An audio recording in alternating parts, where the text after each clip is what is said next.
السلام علیکم ګرانو دوستانو. رحمان الله ګربز د خپلې پښې په اړه باندې د مینوالو سره تازه معلومات خپاره کړي دي.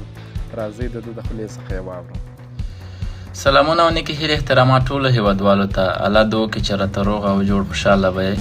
لکه څنګه چې تاسو ته معلومه وه چې تېره لوبه کې زما پښه لږ ټپي شوله، نو ډېر زیات هیوادوال خفه وو، خواشیني وو او ما ته ډېر زنګونه او میسیجونه راتلل، زما پوښتنه یې کوله. نو ټولو نه ډېره زیاته مننه. الله هم خوشحاله لره. ما ونه شول کولی چې تاسو ته میسیجونو ته ځواب درکړم یا زنګونو ته، خو د دې ویډیو د مخې ټولو ته ډاډ ورکوم چې زه بالکل جوړ یم. الحمدلله ستاسو د دعاګانو برکت دی. انشاءالله زه به راتلونکي لوبې دپاره بالکل جوړ او روغ وم او انشاءالله لوبه به کوم. نو تاسو ټولو نه ډېره زیاته مننه. ستاسو د دعاګانو په هیله بس په خپلو دعاګانو کې مې یاد ساتئ تر څو د افغانستان دپاره ښې لوبې وکړو. السلام علیکم.